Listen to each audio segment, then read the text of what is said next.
muna natin itong mag-react tayo dito sa sinabi ni Mayor Basti Duterte. Okay? Na nagpalabas siya ng saloobin, no? Kung nagwagi man ang gobyernong Marcos na naipakulong ang kanyang tatay, no? Pero may sinabi siya diyan, ayan ha. Mamaya i-react natin 'yan, babasahin natin 'yan at i-react, okay? Kasi may mapupulot kasi tayo na lesson dito sa sinabi ni Mayor Basti Duterte. Mamaya pag-usapan natin 'yan.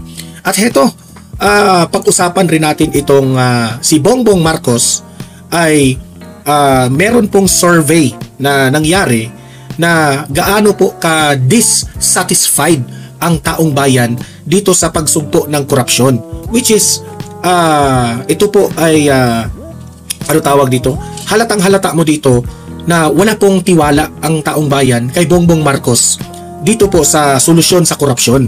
Dissatisfied nga ang taong bayan eh. Dissatisfied. Mamaya babasahin ko ang balita na yan at i-react natin at may opinion tayo dyan. Okay? At ito rin, pag-usapan rin natin itong grupo na Tindig Pilipinas, itong mga dilawan na sobrang sablay po ang kanilang ipinaglalaban. Nagpalabas sila ng parang letter o panawagan sa ombudsman. Itong si Rimulya. Ginamit nila. Wais rin itong mga dilawan kasi po ginamit nila itong tinitake advantage na nila na alam nila na hindi pabor ngayon ang ombudsman sa mga Duterte, inutusan na nila si Rimulya. Inutusan talaga. Inutusan nila na buksan raw itong investigasyon sa confidential funds ni VP Sara. Yan. Sablay ka. Bakit nasabi ni Donmar TV na sablay yun, okay? Mamaya i-explain ko yan. Matatawa kayo sa explanation ko. Ito, pag-usapan rin natin itong investigasyon sa flood control project, anomaly, hindi na kailangan ng ICI. Tama naman eh. Yan ang sabi ni Vice President Sara Duterte. Mamaya, papakinggan natin si VP Sara patungkol dyan, okay? At still, itong si Vice President Inday Sara Duterte, binanatan niya ang mabagal na aksyon ng palasyo o itong Malacanang, ang executive branch sa issue ng korupsyon. Tama naman si VP Sara. Sobrang bagal. Parang sabog pa parang walang direksyon ang administrasyon na ito eh. At last but not the least na ating pag-uusapan ay itong administrasyon ni Marcos ay meron na naman silang gimmick. Meron na naman silang pautot. Anong pautot nila? Itong si John Vic Rimulya ay ipinakita ang detention facility para sa mga makukulong raw di umano. Akala mo naman, no? May makukulong. Akala mo naman may makukulong. Ipinakita nila yung kulungan sa posibleng masangkot dito sa anomaly na flood control projects ng mga congressman, contractor, mga district engineer. Ipinakita. Akala mo naman makukulong. Di ba? Naniniwala pa ba tayo dyan? Pero sige, pagbigyan natin sila, pakikinggan natin at i-react natin yan. Okay? Tapos, help me po muna na i-like at saka i-share itong video na ito para kakalat ito sa taong bayan. Okay? Mahalaga like and share. Okay, ready? Sabay-sabay mo tayong mag-like and share. 1, 2, 3, go! Ayan, naka-like and share na ba? And sa mga bago pa lang dito sa aking channel sa Donmar TV, mag-subscribe na po kayo kung first time nyo itong napanood, no? Para lagi kayong updated sa ating mga balita. Ahin natin itong komentaryo po ni Mayor Basti Duterte sa kalagayan po ng kanyang tatay, no, sa Dahig. Alam naman po natin na kabago-bago lang po na denied yung request ng Duterte camp patungkol po dyan sa interim release, no. Tayo po nalulungkot dyan, of course. Pero maraming nagsasabi, especially itong mga anti-Duterte na mga kulay, itong mga dilawan, mga loyalista at itong mga makakaliwa, itong mga kalaban ng gobyerno, no? Sila po ay, sabi nila ay nagwawagi sila sila ay tuwang-tuwa po na napakulong itong si Tatay Digong. Tuwang-tuwa po sila na hindi raw nag-grant yung request sa interim release. Sige, let us say na nagtagumpay sila doon sa kanilang pamumulitika. But dito sa political outlook, sabi dito ni Mayor Basti Duterte na ipakulong niyo Naipakulong nyo man siya, meaning si Tatay Digong, pero hindi nyo maibubura ang kabayanihan ng aking ama. Ang ganda. Yan ang sabi ni Mayor Basti Duterte of Davao City. Ibig sabihin, no, itong mga kalaban ni Duterte, napakulong nyo man si Tatay Digong, no? Satisfied na kayo na napakulong. Pero hindi ninyo mabubura ang ligasiya ni Tatay Digong. Hindi nyo mabubura ang sakripisyo ni Tatay Digong. Hindi nyo mapipigilan ang taong bayan. Mahal na mahal pa rin ang taong bayan si Tatay Digong. Yes, napakulong nyo siya. Kung magtatagumpay man kayo na, let us say, soon, kung sasabihin ng ICC na guilty si Tatay Digong, alam ng taong bayan ang katotohanan. Ginawa ang lahat ni Tatay Digong para ma-save ang bansang Pilipinas. Totoo yan. Kayong mga kalaban ni Tatay Digong, malalagay kayo sa libro na kayo po ang kontrabida sa kasaysayan ng history of the Philippines. Totoo yan. Totoo yan. Kayo yung mga kontrabida. And ako, iniisip ko na yan 30, 40, 50 years from now, babalikan nyo itong video na ito at sasabihin nyo, 30, 40, 50 years from now, alam ko na yan na si Tatay Digong ay maging hero ng Pilipinas. Hero. Magiging hero po si Tatay Digong. Alam ko na yan. Kasi po, biktima lang po si Tatay Digong sa pamumulitika. Yang mamaya, example ko sa inyo, itong Tindig Pilipinas, ito isa sa mga example na pamumulitika ang kanilang layunin. Hindi po, ginagamit lang nila ang bayan, ginagamit lang nila ang bansang Pilipinas na kuno, di umano, sila ay fighting for corruption. Pero ang totoo, hindi. Ginawa ninyo yan para sa pansarili ninyong interes.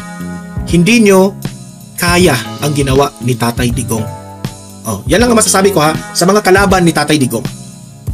Si Tatay Digong man ay maipakulong ninyo, pero hindi nyo malalamangan ang mga ginagawa ni Tatay Digong. Hindi nyo malalamangan kung gaano kamahal ng taong bayan si former President Rodrigo Roa Duterte. Yan lang ang masasabi ko sa inyo. Kasi wala na kayong ibang ginawa kundi manira ng manira kahit alam nyo na tama ang ginagawa ni Tatay Digong. Yan lang ang masasabi ko dyan. Okay? Punta tayo sa next natin topic. Eto. Kasi may kinaugnayan dyan Bakit itong si Bongbong Marcos na yun? Parang isinusuka siya ng taong bayan. Ito yung binalita ng Philippine Star A large majority of Filipinos remain dissatisfied. Dissatisfied ang mga taong bayan with the Marcos administration's effort to fight graft and corruption in the government. Specifically, itong flood control project. Sabi po ng taong bayan, hindi namin mapagkatiwalaan itong gobyernong Marcos. Dissatisfied sila. Example may effort ba sila na pabalikin dito si Zaldico? Wala. Diba? Kasi kung kayo po ay talagang ang layunin ninyo ay talagang ang problema sa korupsyon, dapat yung si Zaldico na yan, nakansila na yung passport. Hanggang ngayon, wala pa. Wala kang effort sila. So, di nyo mapipigilan ang taong bayan na hanggang ngayon, dissatisfied ang taong bayan kay Marcos dito sa korupsyon. Okay? Imagine that one. 69% of the Filipino people, 69% dissatisfied with government's efforts versus corruption. Totoo yan. Yung ICI na yan, useless yan. Ipapaliwanag yan ni VP Sara mamaya. Dissatisfied talaga. Wala, no? Imagine that one, mababalitaan mo na lang na, yung ICI, hindi pala, walang live streaming. Sila rin ang, nakakatawa, sila rin ang nag-investigate. Hindi natin alam kung anong nangyari. Mabalitaan na lang natin paglabas ni Romualdez, ay, si Martin Romualdez is state witness na. Naku po. So, ang taong bayan, hindi naniniwala. Sabi ng taong bayan, yung ICI na yan, wala. Alam na ng taong bayan kung ano ang narrative ng ICI. Kontrolado yan ni Marcos. Kaya nga si Magalong, inunahan na ni Magalong. Bumitiw na si Magalong dyan. Kasi si Magalong, papunta na doon sa mastermind. Si Magalong, papunta na doon sa lugar niyang imbestigahan yung mga mastermind. Eh, ano ginawa ni Auntie Claire? Siniraan si Magalong. Di ba? Grabe. Halata na guys, grabe. Basang, alam ko sa totoo lang, itong akala nyo, mga loyalista, kayong Marcos administration, akala nyo, mahal pa kayo ng taong bayan. Akala ninyo na gusto ng taong bayan yung mga ginagawa nyo. Hindi. Gising-gising po. Gising na po kayo sa katotohanan kasi wala na kayo. Okay? At ito pa, meron pa kayo akong kung gaano po ka dissatisfy ang itong Tindig Pilipinas. Ito ang mga dissatisfied di umano. Tapos itong grupo na ito ayan yung sino itong Aquino na ito? Itong di ko maintindihan. Itong anong tawag dyan? Very nag-e-effort talaga itong si Aquino ito. Nag-e-effort na maibalik ang mga dilaw. Kawawa naman itong batang to. Effort siya, no, na para ibalik ang pangalan ng mga Aquino. Effort siya na ipamukha niya na ang grupo nila, Tindig Pilipinas, ay they are for anti-corruption. Ipinalabas nila na sila po ay makabayan. Pinalabas po nila na mananagot itong mga korap sa gobyerno.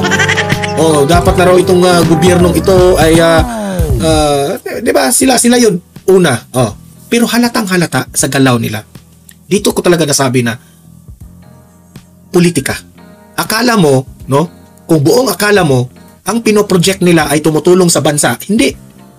Sila po nagpo-project lamang na sila ay makabansa. Pero ang totoo niyan, sa totoo ang totoo niyan, sariling interest lang po ang kanilang layunin. Sariling interest lang. Papatunayan ko sa inyo ngayon bakit sariling interest lang po ang kanilang pakay. Tingnan nyo ang balita ng GMA News, ha? Tingnan, sabi ng GMA. Grupong Tindig Pilipinas naghain ng sulat sa Office of the Ombudsman. Siyempre si Rimulya, no? Kasi alam nila mainit si Rimulya sa mga Duterte. So sumulat sila. Tinitake advantage na nila. Sumulat sila sa Ombudsman para buksan ang investigasyon sa paggamit ng intelligence o confidential funds ni VP Sara. Hoy, Aquino. Hoy, sino itong Aquino na ito? Akala ko ba na makabansa kayo? Akala ko ba yung mga sinisigaw nyo sa daanan, yung mga rally-rally nyo, akala ko ba pinaglalaban nyo ang bayan? Bakit confidential funds ni VP Sara ang inyong inuuna? Di ba? Bakit confidential funds ni VP Sara ang inuuna ninyo? Ang confidential funds ni VP Sara, million lang yan. Let us say, sige, guilty si VP Sara. VP Sara, ibalik mo na yung ninakaw na pera mo. Let us say, sige, kayo nang magaling. Magkano ang may isauli na pera? 125 million. Liit-liit. Tapos, partida pa yan ha, hindi pa yan kinurap ni VP Sara, hindi pa yan kinurap. So, let us say, ilan kayang may isauli na pera? Hindi naman kinurap yan ni VP Sara. At hindi kayo magtatagumpay dyan. Kahit pa, imbestigahan yan ng ombudsman, walang makukuha ang ombudsman dyan because I'm pretty confident na mapapatunayan ni VP Sara na yung confidential funds niya na yan ay ginamit yan ng mabuti. Okay? Alam ko yan. I am very confident of that. Kilala ko ang mga Duterte. Kaya kayo, obvious na obvious kayo. Kasi kung kayo ay talagang totoong makabayan na kayo po'y nagmamahal sa bansang ito, sa Pilipinas, unahin nyo yung bilyon-bilyon na mga buwaya na mga congressman. Diba? Bakit inuna nyo si VP Sara? Sabi nyo, ang ninakaw ni VP Sara, ang confidential funds, ilan? Million. So, paano na yung mga billions of pesos na mga congressman na ninakaw nila? Bakit hindi nyo yun uunahin kung talagang mahal nyo ang bansang Pilipinas? Kasi pamumulitika lang alam nyo. Kasi kayong mga dilawan, atat na kayo magkapwesto sa 2028. Kaya sisiraan nyo si VP Sara kasi hindi nyo matalo-talo sa eleksyon. Sakit, no? Masakit ba sa dibdib, Aquino? Masakit? Masakit, no? Talunin nyo si VP Sara sa eleksyon. Huwag niyong idaan sa ombudsman. My God! Kawawa ka naman. Kung ako pa sa'yo, Aquino, ikaw, nakalimutan ko itong pangalang ito eh. Kasi sabi raw nila dito, buksan ang investigasyon sa paggamit ng intelligence at confidential funds ni VP Sara Duterte. Alam niyo sa totoo lang, no? The government is wasting time, effort, and money kung yan po ang gagawin. totoo lang. Kasi kung bubuksan ito, magastos eh, magastos. Tapos matutuklasan lang natin na malinis si BP Sara, useless. People using, we are using the people's money to investigate this one. Tapos at the end of the day, wala pala kayong napapatunayan na kinurap, di ba? Alam niyo, sa totoo lang, ito lang yung mga masabi ko sa inyo, no? Manggagamit kayo. Ginamit nyo lang ang administrasyon na ito para sa inyong sariling interes.